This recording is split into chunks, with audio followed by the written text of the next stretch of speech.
প্রিয় দেবদেববাসী, আপনারা বিভ্রান্ত হবেন না। আমার নমিনেশন বাতিল হয়নি এবং আগামীতে নমিনেশন সঠিক হয়ে যাবে।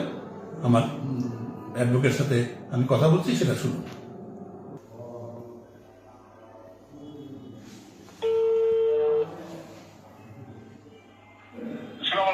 মামুন, ওই যে আমার যে নমিনেশন বাতিল হয় নাই, আমি তোমাকে বলছি, আমার অ্যাডভোকেট এবার ভিডিও করতেছে, তুমি তাকে বলো যে কি হয়েছে ঘটনাটা, বলো। জি, আমাদের এই আজকের কেসটা ছিল মঞ্জুরুল হাসান মুন্সি সাহেবের কোম্পানি দুইটা ব্যাংকে তার লোন ছিল। সেই লোনটা একটাই হচ্ছে গিয়া গত 23 জুলাইতে রিশিডিউলও হয়েছে। ওইখানে 26 কোটি টাকা দিয়ে রিশিডিউল করেছে, যে ডিগ্রি হচ্ছিল 36 কোটি টাকা। সেইখানে ওনার এটা কোম্পানির লোন, ওনার কোনো লোন না। সেখানে 16 কোটি টাকা দিয়েছে, রিমেইনিং 10 কোটি টাকা দিতে পারে নাই। উনি টাইমও চেয়েছিল যে আমাকে দেয়া হোক। আর আরেকটা হচ্ছে, এটা হচ্ছে প্রিমিয়ার ব্যাংক। আরেকটা হচ্ছে ওনার কোম্পানি, এই কোম্পানির নাম হচ্ছে ম্যান পাওয়ার। সেখানেও ওই 12 কোটি সামথিং ডিফল্টেড আছে। ব্যাংক আইডিএলসি ফাইন্যান্সিয়াল ইনস্টিটিউট তার এগেনস্টে অর্থঋণ সুট করে, সেই সুটটা এখনো পেন্ডিং আছে, এখনো জাজমেন্ট হয়নি। তো যেহেতু কোম্পানি ডিফল্ট করেছে, কোম্পানির ডিরেক্টর হিসেবে ওনার নাম সিআইবি তে আসবে এবং এখানে তারা রিপোর্টও করেছে। তার কোম্পানিকে করেছে ম্যান পাওয়ার, এবং ওই কোম্পানির যারা যারা ডিরেক্টর তাদের সবাইকে করেছে। সেইটাকে আমরা এই সিআইবির নামটা কেন অবৈধ হবে না, এই মর্মে আমরা জয়েন্ট ডিস্ট্রিক্ট জাজেস কোর্টে একটি টাইটেল সুট করি, ডিক্লারেটরি সুট, এবং সেখানে আমরা ইনজাংশন পেয়েছিলাম যে আমাদেরকে যেন এই ম্যান পাওয়ার এবং মঞ্জুরুল হাসান মুন্সি, তারা দুইজন ওইখানে বাদী ছিলেন, তাদেরকে যেন ডিফল্টার ডিক্লেয়ার নাম না করা হয় এবং সিআইবিতে তাদের নাম যেন দেয়া না হয়। সেইটা জয়েন্ট ডিস্ট্রিক্ট জাজ রিজেক্ট করে। তার এগেনস্টে হাইকোর্ট ডিভিশনে ফার্স্ট মিসেলেনিয়াস আপিল করি। সেখানে একটা ইনজাংশন অ্যাপ্লিকেশন শুনানির পরে একটা ইনজাংশন পাই। গত নভেম্বর মাসে হাইকোর্টের শুনানি হয়।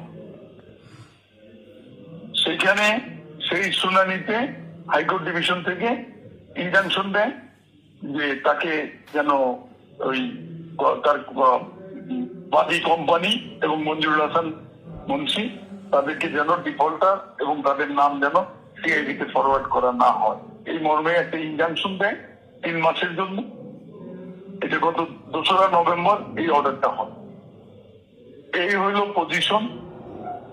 উনি তো তারপরে নমিনেশন সাবমিট করলেন গত 29 তারিখ। 29 তারিখ সাবমিট করে সেইটারই স্ক্রুটিনি হয় গত 2রা জানুয়ারি কুমিল্লা ডিসি অফিস কার্যালয়ে।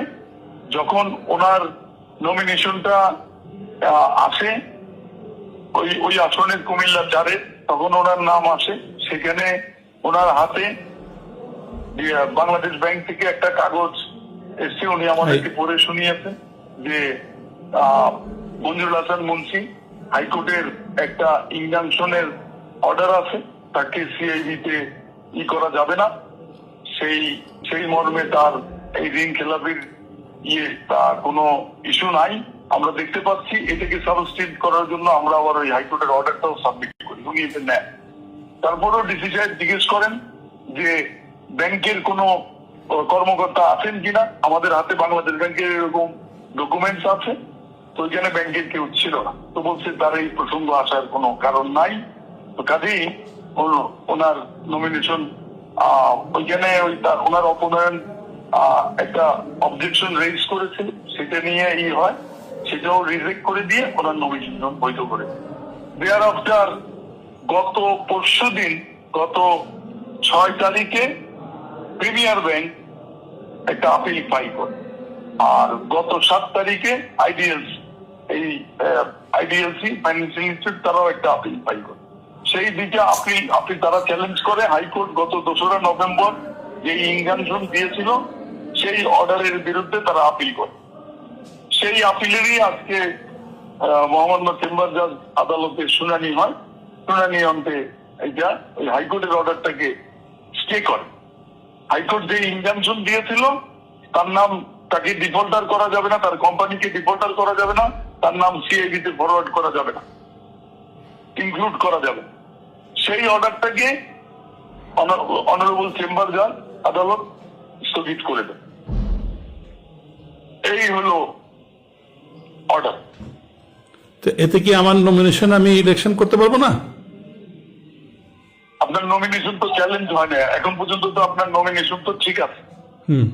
আপনার নমিনেশন গত 2 তারিখে যেই নমিনেশনটা ভ্যালিড করেছে এটা তো এখনো ইনভ্যালিড হয়নি। ইনভ্যালিড হয়নি, তার মানে আমি সুপ্রিম কোর্টে তো তারা এটা চ্যালেঞ্জ করে না। তারা তাদের তো এই প্রেয়ার ছিল না যে ওনার নাম নমিনেশন থেকে ওনার নাম কাটা হোক। এইটাই মেইন পয়েন্ট। হ্যাঁ, ঠিক আছে, আমি সেটাই জিজ্ঞাসা করছি। এটা কাটবে তারপরে। এটাই তো জিনিস, ঠিক আছে না? ওকে, থ্যাংক ইউ মাম। ওকে, আসসালামু আলাইকুম। এই শুনানিটা শুনলেন তো আমার অ্যাডভোকেট সাহেবের, সুতরাং ফাইনাল শুনানি পর্যন্ত আপনারা অপেক্ষা করেন।